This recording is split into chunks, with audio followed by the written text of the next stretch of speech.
की जो कानूनी टीम है अब उसमें कुछ दरार सामने आने लगी है। कहा जा रहा है कि तहरीक इंसाफ की लीगल टीम के एक मेंबर ने दूसरे मेंबर पर कुछ संगीन इल्ज़ाम आयद किए हैं। एडवोकेट शेर अफजल ने शुएब शाहीन एडवोकेट के खिलाफ ट्वीट की है और उसमें उन्होंने लिखा है कि शुएब शाहीन पीटीआई की कानूनी टीम में वाहिद गद्दार है। शुएब शाहीन पार्टी के खिलाफ साजिशों में मुलविस है। शुएब शाहीन अप्रैल 2023 के आखिरी हफ्ते में पुरस्कार तौर पर उभरे और इनको बनी गाला में कानूनी कमेटी इजलास में देखकर हैरान था। शुएब शाहीन इससे कबल ILF या PTI का हिस्सा नहीं थे। शुएब शाहीन को फौजदारी कानून की ABC भी नहीं आती। वो चेयरमैन PTI के किसी फौजदारी मुकदमे में वकील नहीं है। शुएब शाहीन ने खुद को इनका वकील जाहिर करना शुरू कर दिया है।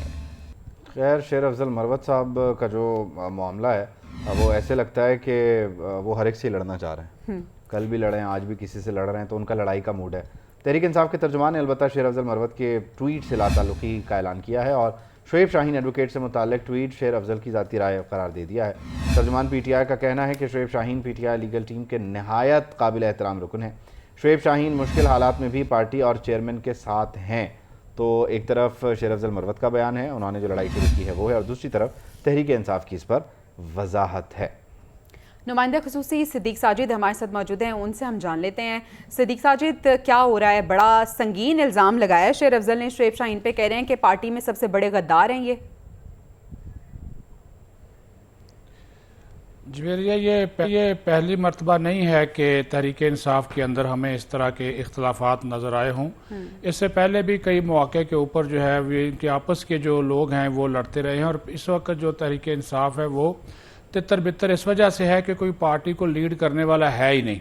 और अगर कोर कमेटी के रोज़ाना की बुनियाद के ऊपर कुछ डिसीजन होते हैं तो उन डिसीजन को जब तक जो अडयाला जेल में मुक़य्यद हैं तहरीक इंसाफ के सरबरा वो उन पर मोहर नहीं लगा देते, उसके ऊपर जो है वो कोई अमल दरामद जो है वो नहीं होता। ये जो कोर कमेटी का एक गुज़श्ता इजलास हुआ था उसमें भी शेर अफजल ने इस किस्म के इल्ज़ामात जो थे, उस वक्त नाम नहीं लिया था।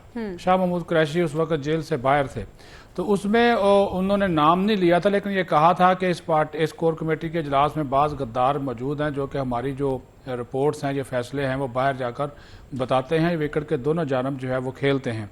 अब शुएब शाहीन और शेर अफजल मरवत का जो है ना वो असल में मुकाबला है। सीधी सी बात है कि कौन ज़्यादा शाह से ज़्यादा शाह का वफादार जो है वो बनता है तहरीक इंसाफ के चेयरमैन के सामने। गो के तहरीक इंसाफ ने इस हवाले से जो ट्वीट था उससे लाताल्लुकी का इजहार किया, लेकिन ये बात आप गौर कीजिए कि आज जो कानूनी टीम मिली है उनसे अडयाला जेल में, उसमें तो शेर अफजल का नाम जो था वो शामिल था। दूसरी बात उसमें यह है कि इनकी जो लड़ाई है उसकी सबसे बड़ी वजह, क्योंकि खुद तहरीक इंसाफ के चेयरमैन ने कोशिश की थी कि पार्टी को किसी न किसी तरीके से यूनाइट रखा जाए, लेकिन उसमें उनको नाकामी हुई।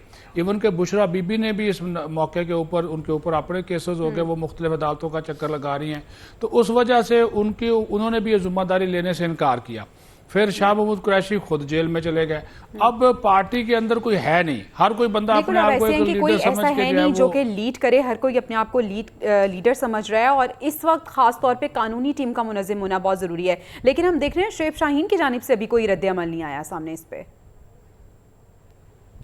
हाँ, वो उस वजह से रद्द अमल सामने नहीं आया कि उनको भी पार्टी के लोगों ने रोका कि आप इसका कोई रिस्पांस जो है वो ना करें। अच्छा। हालांकि जो एक रात वाकया पेश आया था नून लीग के सेनेटर अफनानुल्लाह के साथ उनकी जो हाथापाई हुई है उसके ऊपर भी जो तहरीक इंसाफ के जो लोग हैं उन्होंने कुछ ज़्यादा खुशी का इजहार उसके ऊपर उन्होंने जो है वो नहीं किया। लेकिन ये भी एक कोई नई बात नहीं है, माजी में भी आप देख रहे हैं कि इस तरह के वाकयात में इसी जमात के जो लोग हैं वो मुलव्वस रहे हैं। तो असल में बात वही है कि इस वक्त कोशिश हर बंदे की यही है कि जो वो आगे बढ़कर अपने आप को वो पेश करे और वो दिखाए कि मैं जो है वो ज़्यादा वफादारी और मैं बड़ी कानूनी टीम से वो लड़ रहा हूँ। हालांकि जो चीज़ें हो रही हैं, जो आगे चल रही हैं, उसमें तो अभी तक तो लीगल टीम खुद जो है वो तहरीक इंसाफ के चेयरमैन की मुकम्मल तौर पर हमें नाकाम नज़र आती है, क्योंकि उसमें पॉलिटिक्स बहुत ज़्यादा है। इनकी इंटरनल जो पॉलिटिक्स है वो बहुत ज़्यादा है इस पार्टी के अंदर जो आ गई है, और वो वुकला के अंदर भी आ गई है। और वुकला की जो टीम में कुछ तब्दीली नजर आ रही है? जी बिल्कुल, वो तब्दीली भी आपको इसमें नजर आएगी और इसमें अभी जो लग ये रहा है, क्योंकि इनको मशवरा भी यही दिया गया है कि जिस तरह लतीफ़ खोसा इसमें अब एक सीनियर वकील के तौर पर सामने आए हैं, बाबर अवान जो हैं वो दोबारा एक्टिव हुए हैं, तो कुछ अब केसेस की नोयत के हवाले से टीमें हैं ना जी, कुछ फौजदारी मुकदमात है, कुछ सिविल नोयत के मुकदमात है, जिस तरह केसेस की नोयत है उसी हवाले से उन केसेस को जो है वो देखेंगे कि कौन सा जो है शख्स लड़ सकता है। लेकिन इनकी परफॉर्मेंस शेर अफजल की भी आपके सामने है, शोएब शहीन की जो बतौर वकील परफॉर्मेंस है वो भी आपके जो है वो सामने है। ठीक है, तो एक जानिब हम देख रहे हैं कि लीगल टीम जो है वो आपस में लड़ाई झगड़े पे उतर आई है और दूसरी जानिब हम ये भी देख रहे हैं कि हो सकता है कि आने वाले वक्तों में लीगल टीम में कुछ तब्दीलियां भी हैं। बहुत शुक्रिया सिद्दीक साजिद, आप हमें इस हवाले से अपडेट कर रहे थे। अभी शेर जो हैं वो शोएब शाहीन पर इल्ज़ामात लगाते हुए नजर आ रहे हैं और सबसे बड़ा गद्दार भी उन्होंने करार दे दिया है, गो कि अभी शोएब शाहीन की जानिब से कोई रिस्पॉन्स नहीं सामने आया। खैर शायद तहरीक इंसाफ में लड़ाई जारी है कि कौन सबसे बड़ा गद्दार है, ये भी शायद एक वजह हो सकती है।